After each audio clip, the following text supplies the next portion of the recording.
నమస్తే.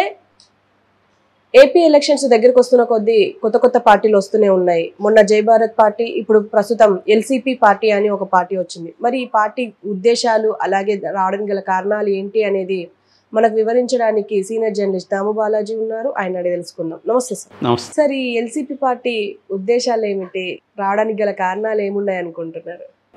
మామూలుగా ఎన్నికల దగ్గరకు పడే కొద్దీ అంతకుముందు పార్టీలు పెట్టుంటారు, కానీ అవి ఎవరికి తెలియదు, అప్పుడు బయటకు వస్తుంటాయి. కొంతమంది ఏమో ఎన్నికల ముందే పార్టీలను పెడతారు. ఈ రెండు రకాలు మనం ప్రతి చోట చూస్తూ ఉంటాము.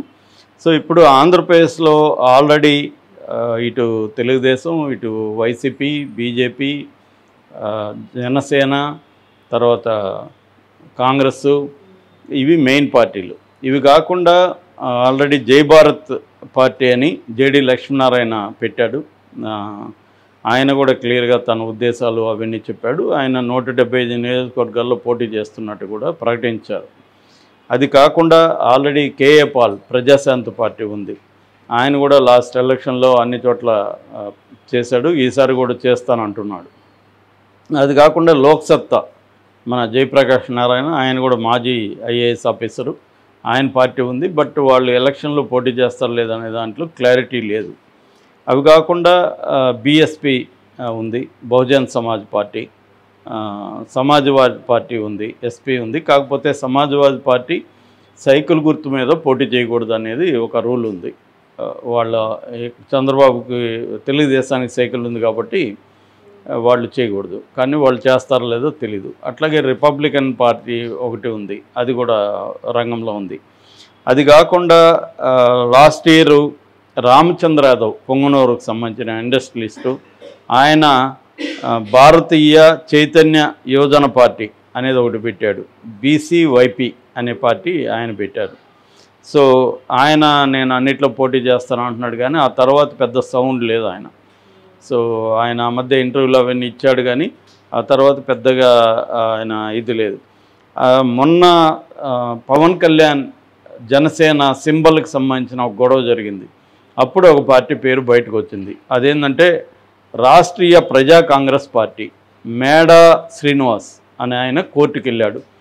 కోర్టుకు వెళ్ళి ఈ గ్లాసు గుర్తు నాది, అసలు దాన్ని జనసేన కేటాయించడం రాంగ్ అని చెప్పి ఆయన కోర్టులో పిటిషన్ వేశాడు. అది కోర్టులో విచారణ జరుగుతుంది. ఆయన చెప్పింది ఏంటంటే, ఇది ఫ్రీ సింబల్గా లాస్ట్ ఇయర్ పెట్టారు.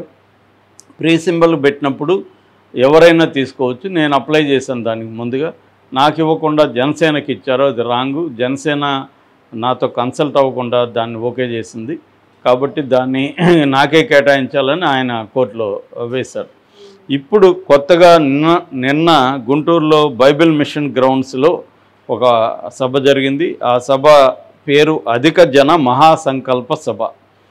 సో ఈ సభను నిర్వహించింది వచ్చి ఐఏఎస్, గతంలో ఐఏఎస్గా పనిచేసిన విజయ్ కుమార్. ఆయన కొత్త పార్టీ పేరు అనౌన్స్ చేశాడు. దాని పేరు లిబరేషన్ కాంగ్రెస్ పార్టీ, ఎల్సీపీ. సో ఆయన ఏం చెప్తున్నాడంటే, ఇది ఇప్పుడున్న పార్టీలన్నీ కూడా అగ్రకుల పార్టీలు, అగ్రకులాల కోసమే పనిచేస్తున్నాయి. నేను అట్లా కాకుండా దళితులు, గిరిజనుల కోసం ఈ పార్టీ పెట్టాను, అందుకని ఈ సెక్షన్స్ అధికారంలోకి రావాలనేది నా గోల్ అని ఆయన చెప్తున్నాడు. అయితే ఆయన ఇప్పుడు పార్టీ పెట్టాను, ఇంకా ఎలక్షన్ కమిషన్కి కూడా అప్పీల్ చేస్తాను అన్నాడు. ఇదంతా ఆయనకి లేట్ అయ్యే అవకాశం ఉంది. త్వరగా ఆయనకి పార్టీ సింబల్ కానీ ఇవన్నీ, పార్టీ రిజిస్ట్రేషన్ ఇవన్నీ ఉంటాయి. దానివల్ల అతను ఏం చెప్తున్నా అంటే, నేను ఈ ఎలక్షన్లో పోటీ చేయము మా పార్టీ అని కూడా ఆయన అనౌన్స్ చేశాడు. మరి ఎందుకు ఆయన పార్టీ పెట్టాడు అనేది చూస్తే, ఆయన గతంలో కలెక్టర్గా కూడా చాలా నెల్లూరు, ఒంగోలు, విజయవాడ ఇలాంటి చోట్ల పనిచేశాడు. యాక్చువల్గా ఆయన వైసీపీలో ట్రై చేశాడని చెప్తున్నారు. వైసీపీలో టికెట్ ఇవ్వకపోవడంతో తను ఒక పార్టీ పెట్టి వైసీపీ మీద ప్రధాన విమర్శలు చేయడం ద్వారా తను వైసీపీ మీద ఉన్న కోపాన్ని ఇలా తీర్చుకుంటున్నాడా అనేది చాలామంది చెప్తున్నారు. ఎందుకంటే మనకి అప్పట్లో కేసీఆర్కి కూడా మినిస్టర్గా ఇవ్వనప్పుడు తెలుగుదేశం, ఆయన బయటికి వెళ్ళి పార్టీ పెట్టుకున్నాడు. ఇలాగే చాలాసార్లు జరుగుతూ ఉంటాయి. అంటే వాళ్ళకి అనుకున్నవి కానీ రాకపోతే, నువ్వేంది ఇచ్చేది, నేనే పార్టీ పెట్టుకుంటాను అన్నట్టుగా బయటికి వెళ్ళి పార్టీ పెట్టుకుంటారు. సో అలాగా విజయ్ కుమార్ కూడా బయటికి వెళ్ళి పార్టీ పెట్టుకొని వైసీపీ మీద టార్గెట్ చేయడమే ప్రధానంగా ఉంది. రెండవది కొన్ని మెయిన్ పార్టీలను పెట్టిస్తా కూడా ఉంటాయి. ఇప్పుడు తెలుగుదేశం కొన్ని పార్టీలను పెట్టించవచ్చు.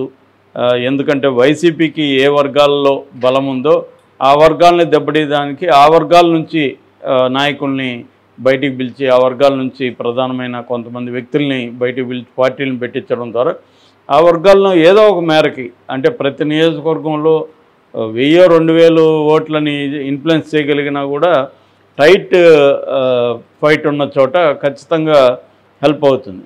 అట్లాగే వైసీపీ కూడా పార్టీలను పెట్టించవచ్చు. కాబట్టి దీని వెనక ఎవరున్నారు ఏంటి అనేది చెప్పలేం. ఎప్పుడైనా ఇప్పుడు వైసీపీ పార్టీ పెట్టించిందనుకో, వాళ్ళు నువ్వు నన్ను తిట్టే అని వాళ్ళే చెప్తారు. సో ఎందుకంటే నాకు ఉన్న వ్యతిరేక ఓటు చేలాలి కాబట్టి నువ్వు నన్ను మిగతా వాళ్ళకంటే ఎక్కువ తిట్టు అని చెప్తారు. అందుకనే ఇప్పుడు అసలు శర్మిల కూడా జగనన్న బాణమే అనేవాళ్ళు కూడా ఉన్నారు. జగన్కి వ్యతిరేకంగా ఆమె చేయడం వల్ల జగన్కి వ్యతిరేకమైన ఓట్లు ప్రతిపక్షాల మధ్య చీల్చడానికే షర్మిలని జగనే రంగంలోకి దించాడు అన్న ఒక వాదన కూడా ఉంది. అందులో పాజిబుల్ కాదా అంటే పాజిబుల్లే. అది రేపొద్దున అంటే ఏం జరుగుతుందో చూసి నిజంగా జగన్ ఓట్లు చీలుస్తుందా, జగన్ వ్యతిరేక ఓట్లు చీలుస్తుందా అన్నప్పుడు అప్పుడు జగన్ వ్యతిరేక ఓట్లు కానీ చీల్చి జగన్ అధికారంలోకి రావడానికి ఆమె ఉపయోగపడితే అప్పుడు ఆమెను జగనే దించాడు, ఈ ఒత్తుత్తి గొడవలు ఇవన్నీ కూడా నమ్మించడానికి అనేది కూడా రేపు ఛాన్స్ ఉంది. ఇలాంటివి చాలా రాజకీయాల్లో జరుగుతుంటాయి. రాజకీయాల్లో ఏది కూడా ఇది జరగదు అని చెప్పలేం. ఏదైనా సాధ్యం రాజకీయాల్లో. అనేక వింతలు విడ్డూరాలు మనం రాజకీయాల్లోనే చూస్తుంటాం. సో ఆ రకంగా ఈ విజయ్ కుమార్ని మరి వైసీపీనే పెట్టించిందా అనేది తెలీదు. ఎందుకంటే ఇతనైతే మాత్రం వైసీపీకి ఏ వర్గాలు అంటే దళితులు గిరిజనులు వైసీపీకి బలం ఉంది, ఆ వర్గాలనే టార్గెట్ చేస్తున్నాడు. అట్లాగే రామచంద్ర యాదవ్ కూడా బీసీలని ప్రధానంగా టార్గెట్ చేస్తున్నాడు. బీసీలు ఏమో మామూలుగా అయితే ట్రెడిషనల్గా చంద్రబాబుకు అనుకూలంగా ఉంటాయి, అంటే టీడీపీకి అనుకూలంగా ఉంటాయి. అయితే ఇప్పుడు జగన్ కొన్ని నిర్ణయాలు తీసుకోవడం ద్వారా బీసీ క్యాండిడేట్ని ఎక్కువ నిలబెట్టడం ద్వారా బీసీలని పోలరైజ్ చేయడం కోసం ఆయన ట్రై చేస్తున్నాడు. అందుకే ఎంపీలుగా 25 ఎంపీలలో 11 ఎంపీలు బీసీలకే ఆయన ఇస్తున్నాడు. సో ఆ రకంగా ఎమ్మెల్యేలు కూడా చాలా వరకు బీసీలకే ఇస్తున్నాడు. ట్రెడిషనల్గా కమ్మ లేకపోతే రెడ్డి లేకపోతే రాజు కాపు ఇలాంటి వాళ్ళు నిలబడి గెలుస్తున్న చోట్ల కూడా జగన్ బీసీలని తీసుకొస్తున్నాడు. ఫర్ ఎగ్జాంపుల్ రఘురామకృష్ణరాజు నర్సాపురం నియోజకవర్గంలో ట్రెడిషనల్గా రాజులే అక్కడ అధికారంలో ఎమ్మెల్యేగా ఎంపీలుగా గెలుస్తుంటారు. ముఖ్యంగా ఎంపీ నియోజకవర్గంలో రాజులే ఒక 2 సార్లు మాత్రమే, రామజోగయ్య ఒకసారి, తెలుగుదేశం నుంచి ఒక పేరు మర్చిపోయాను తన ఒకరు. సో వీళ్ళిద్దరు మాత్రమే అక్కడ వచ్చారు, మిగతా అంతా రాజులే అక్కడ వస్తున్నారు.